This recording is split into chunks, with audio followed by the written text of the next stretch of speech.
Aqui no estúdio para conversar com a gente, para falar desse amor à vida. A gente tem aqui a Maria José da Silva, que é mais conhecida como a Zezé, né, Zezé? Bem-vinda. Bom dia a todos, é uma grande alegria poder estar aqui nessa TV que propaga a cultura da vida. Muito obrigada pelo convite. Também a gente tem aqui o João Pinheiro, que é coordenador da Comissão Diocesana da Defesa da Vida de São José dos Campos, interior de São Paulo, que também vai conversar com a gente sobre o seu amor à vida. Bem-vindo. Bom dia, eu quero agradecer a todos pelo convite, a Canção Nova pelo convite, né? E dar um grande bom dia para nossos irmãos defensores da vida, né? Nós precisamos realmente precisamos desse dia do nascituro para a gente poder divulgar e incentivar os nossos irmãos a defender mais a vida. Pois é, eu já quero mandar um super beijo para minha mãe, não é? Porque se eu estou aqui é porque minha mãe me respeitou, cuidou e hoje eu estou aqui. Você sabe que só de falar isso eu já me emociono. Então deixa eu também mandar um beijo para minha Sabe mãe, por quê, né? Rodrigo? Um grande beijo que também, graças a ela, meu pai. Porque infelizmente hoje, né, a gente vê que tantas mães, né, abrindo mão do seu filho. E a minha mãe não, mesmo as dificuldades do dia a dia, né, enfrentando dificuldades financeiras, enfim, a minha mãe me quis, não é? E me respeitou e hoje eu estou aqui. Então, muito obrigada, viu, mãe?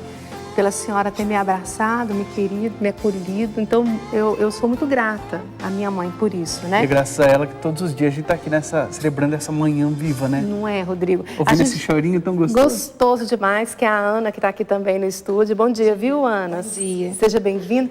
Daqui a pouquinho também ela vai contar um pouco da sua história, né? Olha que criança linda, gente. Tenho aqui uma participação da Bernadette Nascimento, e ela diz assim: quando Deus nos dá a graça de gerar um filho, seja qual for o problema, nós pais devemos receber com muito carinho. Ela conta que Deus levou faz 30 anos e até hoje ela tem saudades desse bebê. Mulheres, ela diz, vamos aceitar os nossos filhos do jeito que Deus nos dá e viva a vida. Que linda. Obrigada pela sua participação. Estamos esperando você de casa também com a sua manifestação. Eu já estou emocionada porque eu fico sem entender, sabe, Rodrigo? Por que, né? E precisa existir um movimento pró-vida? Por que precisa existir esse movimento, né?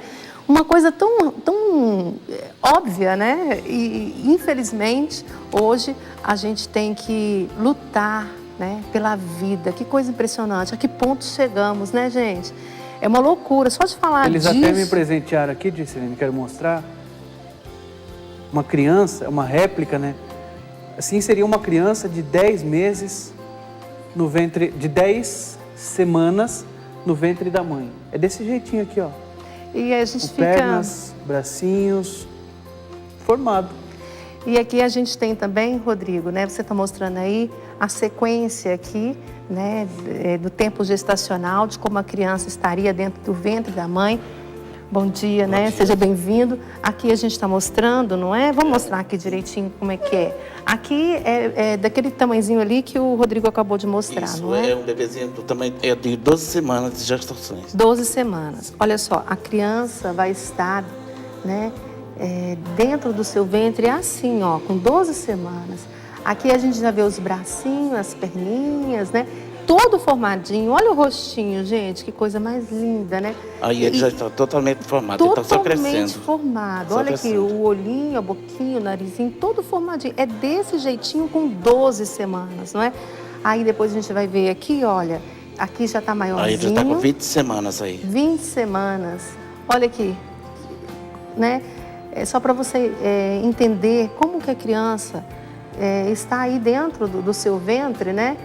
Com apenas 20 semanas 20 aí. semanas, ou seja, 5 meses, não é 5 isso? meses. Olha só, aí está crescendo, é o movimento da vida, né? E a gente fica assim também emocionada de ver, né? Primeiro de sermos agraciados por Deus, por gerar uma criança, né? Não tem nada mais valioso do que isso, né? Deus contar conosco, né, na criação. Olha que lindo, gente. Aqui já está com quanto? 26 Aí semanas? já está com 26 semanas aí. 26 semanas. Olha aqui como que está o bebê com 26 semanas, gente. Olha só. E eu acho um mistério, né? Quando eu engravidei minhas 2 filhas, eu ficava, meu Deus, como pode, né? Ter uma criança dentro de mim. Que mistério é esse, né? Que só Deus pode realizar em nós. Olha só, aqui 26 semanas, não é? E aqui ele tá maiorzinho. Aqui, olha. Aqui já tá mais pesadinho. Olha como pesa, né? Bem pesadinho, todo formadinho. Olha só.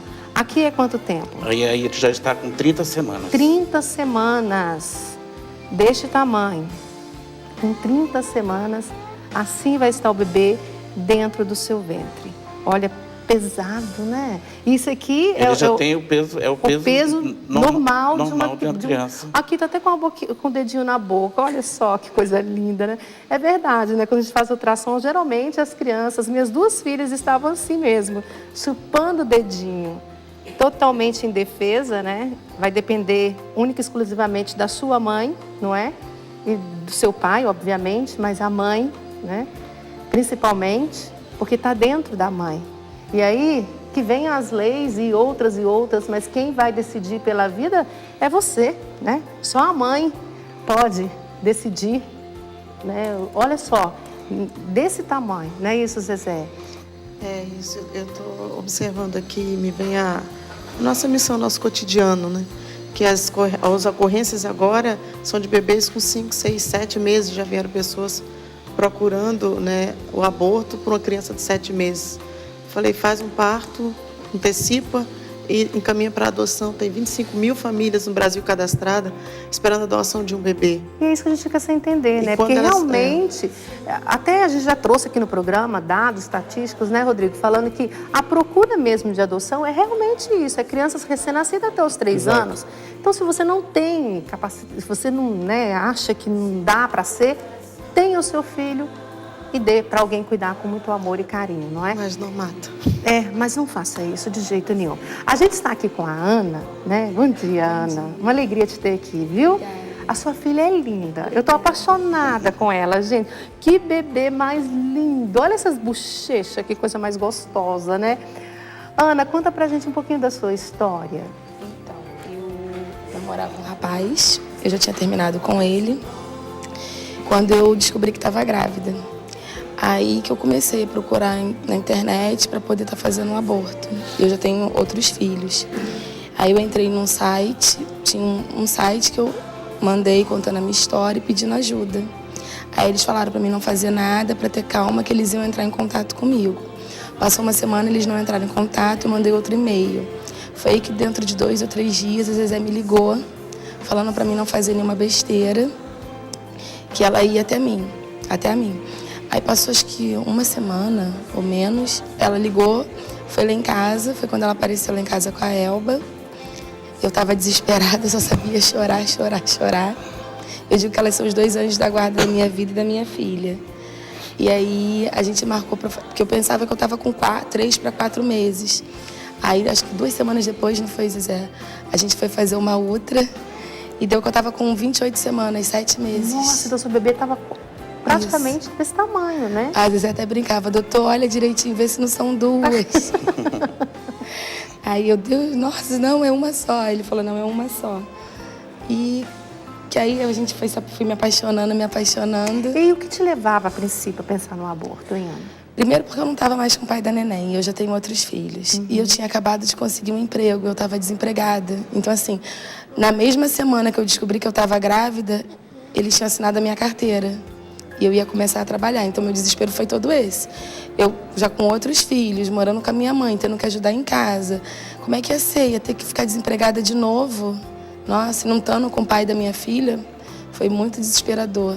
Aí hoje ela tá com quanto tempo? Vai fazer 2 meses amanhã. Tá linda. Olha, e é grande, né? Ela tem 60 centímetros. Enorme. Hoje, olhando para sua filha, como é que você vê toda essa história, hein? Primeiro, eu peço muito perdão a ela por ter pensado em fazer isso. E agradeço muito a Deus de ter botado a Zezé na minha vida e a Elba, porque eu digo que elas são tudo para mim hoje em dia. Peço, antes, todo dia, quando eu oro, eu peço para minha mãe proteger a minha mãe, Nossa Senhora e a Deus, para proteger minha mãe e meus filhos e elas 2. Porque Nossa, eu falo até pra Zezé, que eu ligo pra ela e falo assim, Zezé, como é que você tá? Ela, tô bem. Eu falei, Zezé, você tem que se cuidar, Zezé, porque não adianta você se preocupar com tanta gente e não tá bem. Ela esquece, sabe, assim, das pessoas e pensa muito. Mas a Zezé também tem uma história, né, Zezé? Só emoção, hein? Isso é normal das mulheres, né? É porque a gente se emociona diante da vida, né? Nossa, eu sou muito grata a A ela. gente fica imaginando assim, como é que as pessoas têm coragem, né? Sabe? E eu tava num desespero Bárbara tão coragem, grande. né? Ô Zezé, como é que você entrou nisso tudo, né? Hoje você está no movimento Provida, você, como diz a Ana, você se deixa por completo por causa do outro, você vai, você não tem horário, não tem dia, não tem nada. O que te move, o que te faz, né, a viver assim? Esse mover e essa necessidade, a minha luta pró-vida é em reparação, porque eu fui vítima, né, de toda essa consequência, de todo esse relativismo da vida humana.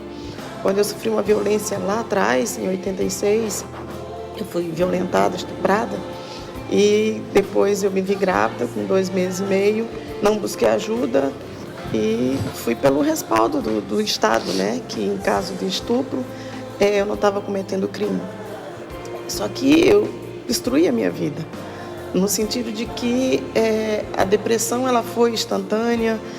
O refúgio, eu abandonei minha família, eu saí do meu estado, eu saí de onde eu era feliz, né? E vim buscar, na verdade, um refúgio no estado do Rio de Janeiro. E foram 20 anos torturosos, de trauma, de alcoolismo, de depressão, de pânico, pensamento suicida, porque isso tudo acontece com a mulher quando ela pratica um aborto. E esse sofrimento foi além pela sequela física, que eu fiquei com endometriose e vim descobrir tardiamente, quase, que eu morro também dessa enfermidade. E assim, a gente tem todo, obviamente, o meu retorno para a igreja, a minha conversão verdadeira, a minha busca, e eu senti o perdão, porque Deus é misericordioso. E eu me permiti, porque eu falei assim, eu não posso sozinha, me ajuda. Né? E a gente fica... É engraçado que eu já estava no movimento Provida, fiquei pelo menos 5 anos trabalhando e eu não tornava público o meu testemunho. De tamanha a dor e a vergonha. É muito difícil para a gente assumir em público que nós fizemos isso. Então, Deus, quando Ele age, Ele diz, você está saindo, você é uma mulher nova. Eu te reconstruí. E é isso que eu falo para as mulheres que me procuram, que a gente também tem um grupo de ajuda para essas mulheres. Todo dia 18 no Rio de Janeiro, nós fazemos uma celebração eucarística pela vida em reparação ao pecado do aborto.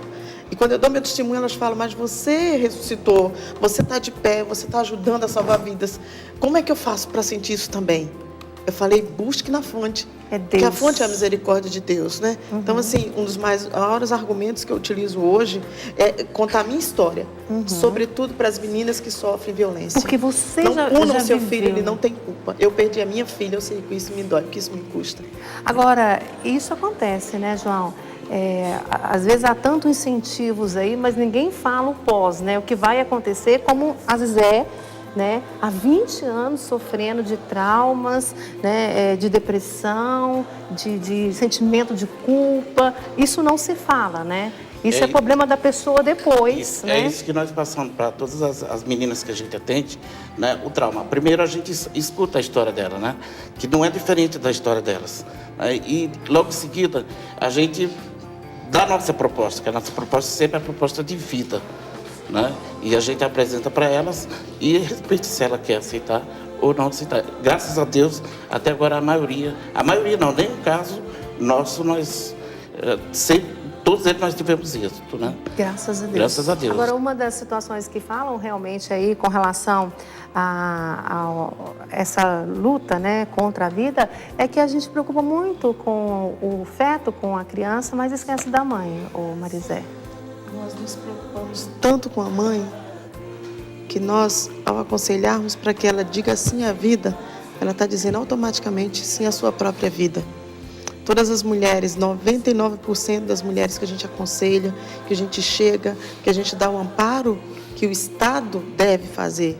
A nossa luta é exatamente por políticas públicas, que as mulheres possam ter esse aparato que a gente faz hoje, não para sempre meninas, como nós atendemos Provida no Rio de Janeiro nos últimos 12 meses. Eu, Elbi, uma grande quantidade de irmãos que a gente tem que se disponibilizam gratuitamente para essa missão.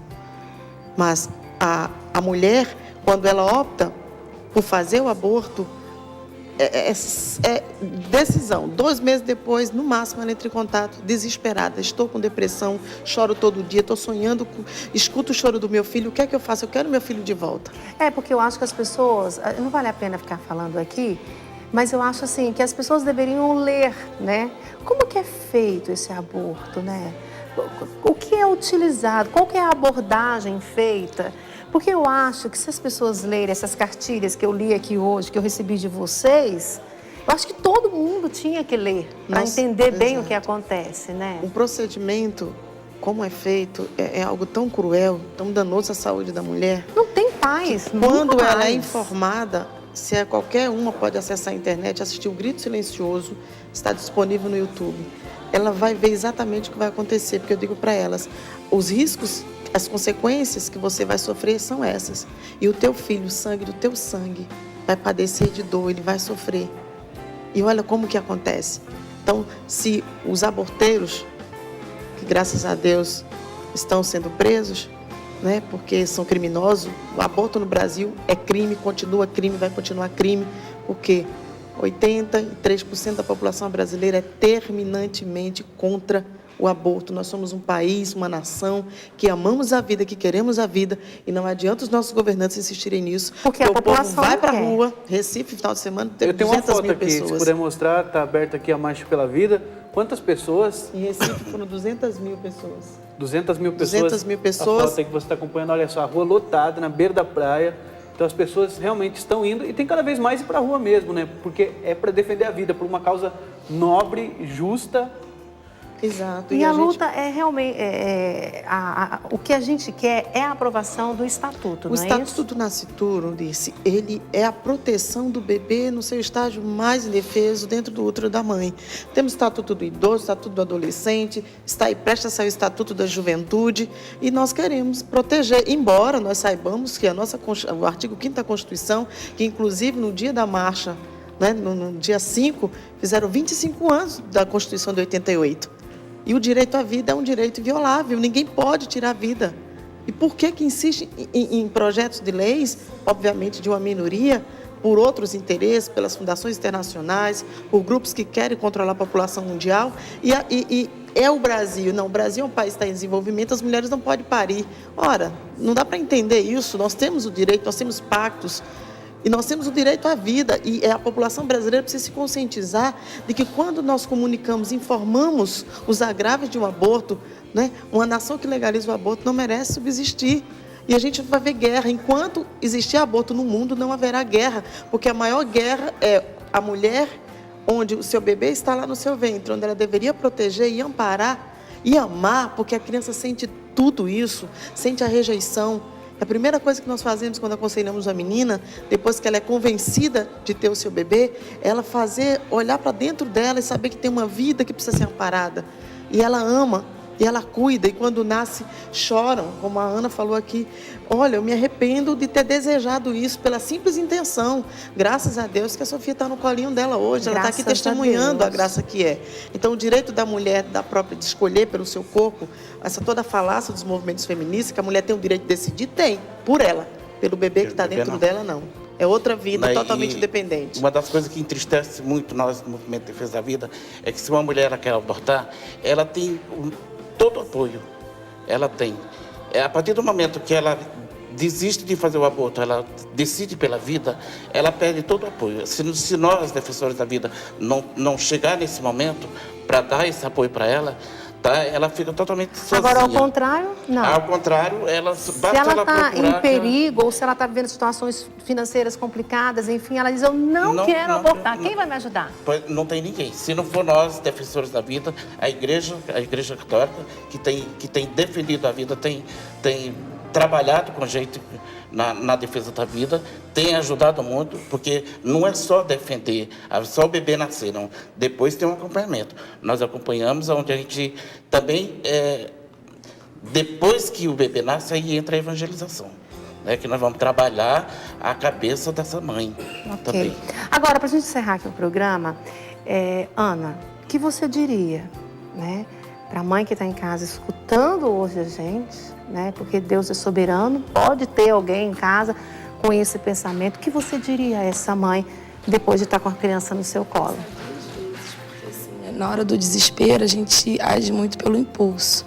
Mas se a gente não tiver calma, não parar e pensar, a gente acaba cometendo uma besteira. E se eu não tivesse parado, pensado, conhecido pessoas que me ajudaram e de todas as formas, eu não ia estar com uma coisa tão maravilhosa na minha frente, que é a minha filha.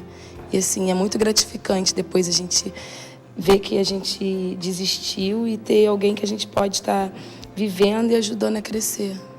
Tá certo. Então, um recadinho aí para vocês. Quero agradecer demais a presença de vocês aqui, viu? Os contatos da Zezé, né, do Provida, você tá vendo aí na tela, né, no vídeo, para você entrar em contato. Se você tem alguém em casa vivendo a situação, liga, procura ajuda, vai atrás. Não desiste não, tá bom?